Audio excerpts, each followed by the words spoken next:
Gracia y paz, hermanos. Estamos entrando en nuestro octavo día de nuestro ayuno y oración. Estamos usando el libro del pastor Aloisio, Creí, por eso hablé. Y el tema es 21 días liberando la fe. Y creemos que estos serán días poderosos. Lo invito a que usted haga parte. Si usted todavía no entró, no está ayunando, entre. Todavía está a tiempo de estar juntos en un mismo espíritu, creyendo y declarando los principios bíblicos, aquello que Dios está e irá a hacer en nuestro medio. El tema de hoy entonces es la victoria del improbable, y estaremos hablando una historia increíble, como un solo hombre con su escudero consiguió vencer 30.000 hombres. Parece algo absurdo, ¿verdad? Parece algo increíble, pero Dios tiene poder de hacer cosas increíbles. Dios es el Dios de lo sobrenatural, y vamos a ver un poco sobre ese tema de hoy, ¿verdad? La realidad, la Biblia dice que en aquellos días el rey era el rey Saúl, y que el enemigo, los filisteos, habían impedido que el pueblo de Israel tuviera armas. Dice allí en 1 Samuel 13:19, y en toda la tierra de Israel no se hallaba herrero, porque los filisteos habían dicho: para que los hebreos no hagan espada o lanza. O sea, el pueblo filisteo, los filisteos, que eran los mayores enemigos del pueblo de Israel, dice la Biblia que ellos habían impedido que los herreros, o sea, probablemente habría herrero en el pueblo de Israel, pero estaban con miedo, tenían miedo, porque los filisteos habían impedido que ellos trabajaran. Entonces en aquellos días no había armas, nadie tenía armas, apenas Saúl y Jonathan tenían espada. Y usted sabe que la Biblia dice allí en Efesios 6:17 que la palabra de Dios es la espada del Espíritu. Si nosotros vemos entonces, guiándonos por la palabra de Dios, la espada apunta para la palabra de Dios. O sea, nadie tenía la palabra. En aquellos días apenas Saúl el rey y Jonathan tenían espada, pero el pueblo no tenía arma. Usted sabe que cuando Jesús fue a ser tentado allí en el desierto por Satanás, el arma poderosa que Jesús usó fue la palabra. Y Jesús le dice al enemigo, le dice, escrito está. Jesús no le dice al enemigo, Dios habló, o en el pasado fue dicho.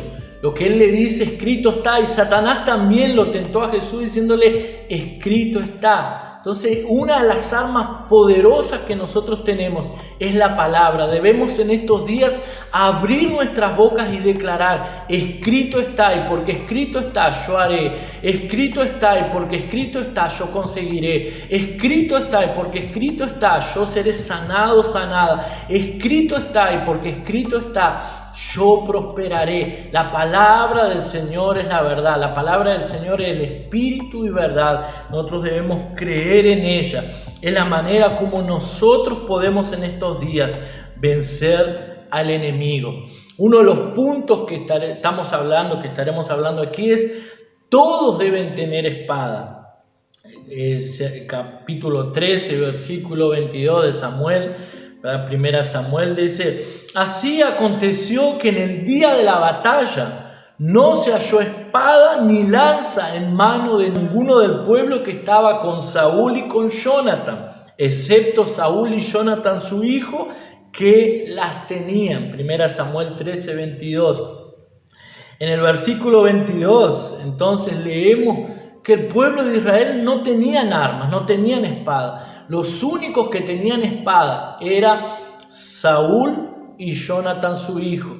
Y eso apunta para un principio importante. Hoy en día nosotros estamos preparando un ejército donde cada uno de los hijos de Dios sabe usar la espada, donde cada uno de los hijos de Dios tiene la espada, y la espada, dijimos, es la palabra de Dios. Entonces nosotros no queremos tener solamente líderes. No queremos solamente que el pastor, que los líderes conozcan las palabras. En estos días nosotros queremos que todos estén armados, que todos sepan usar la palabra, que todos sepan usar la espada que es la palabra del Espíritu. Entonces ese es el deseo de nuestro corazón.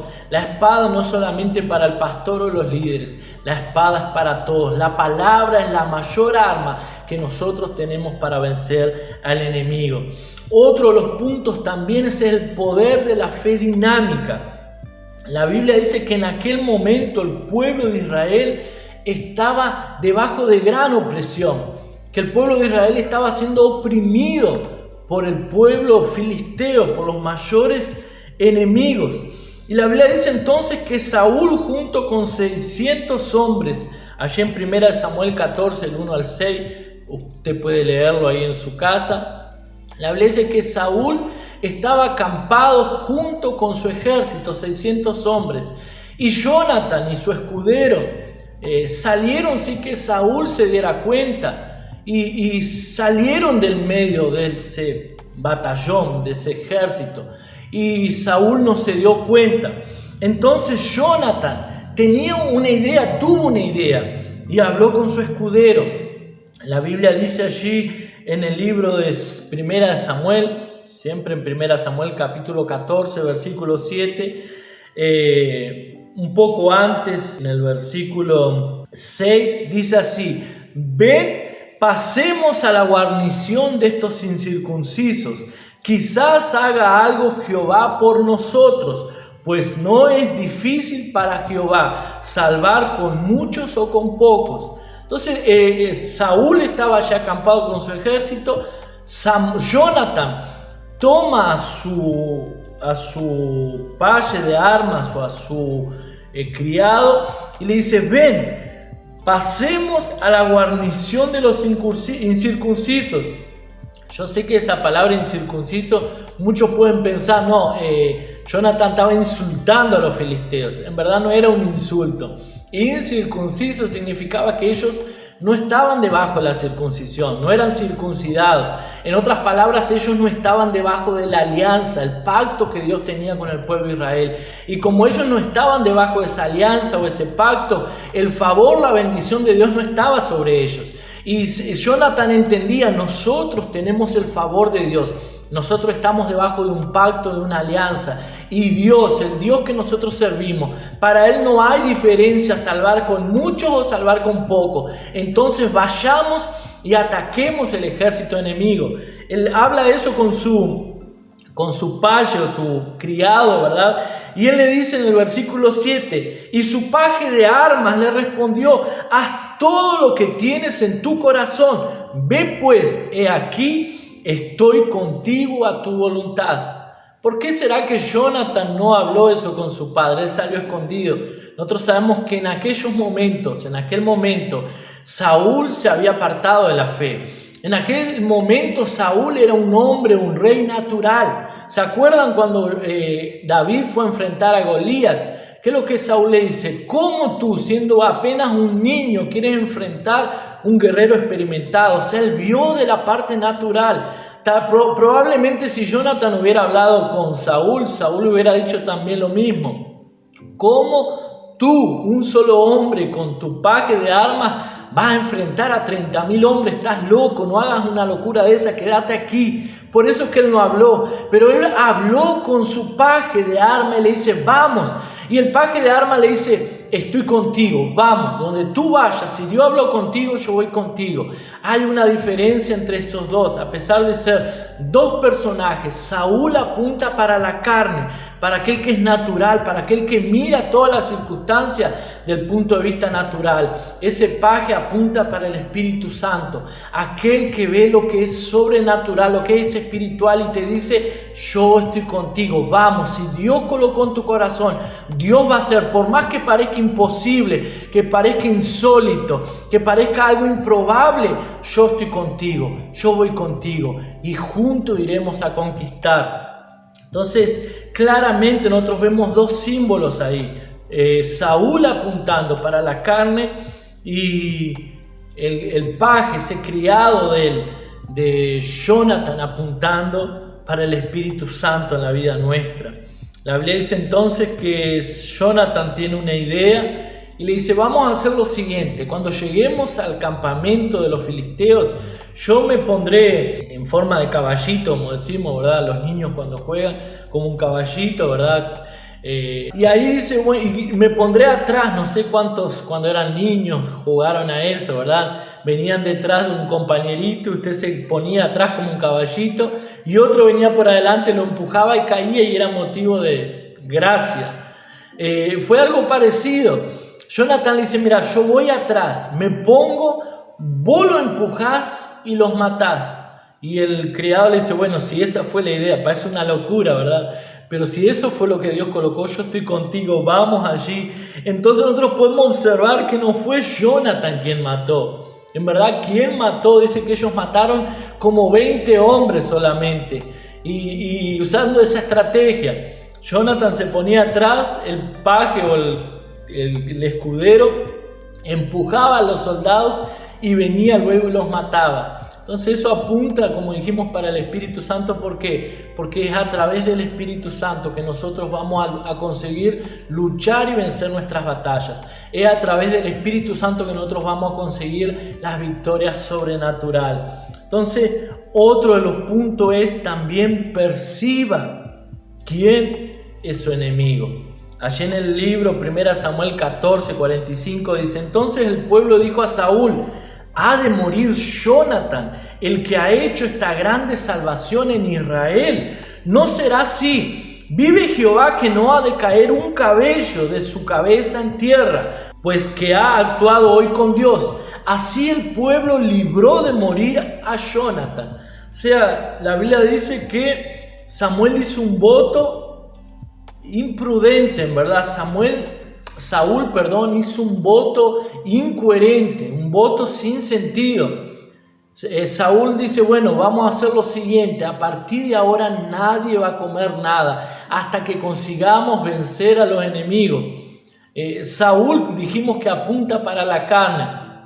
Saúl quiso hacer un voto, si Dios le hubiera dado la victoria, él hubiera dicho, no fue la estrategia que yo tuve, fue la idea que yo tuve de hacer ese voto. Pero el pueblo de Israel comenzó a sentirse cansado, comenzó a sentirse sin fuerza porque estaban sin comer. ¿Cómo que usted va a ir a una guerra sin comer? Y la Biblia dice entonces que Jonathan, como no estaba en medio del campamento, no escuchó. Y él vino y encontró miel y comió de esa miel que encontró en el camino, se fortaleció y sus ojos brillaron, dice la Biblia. Y cuando él llega al campamento, Saúl vio que Jonathan no estaba allí en medio de ellos. Y en vez de Saúl entender que Dios había entregado al pueblo filisteo, la Biblia dice que los filisteos que Jonathan y su escudero mataron apenas 20 hombres.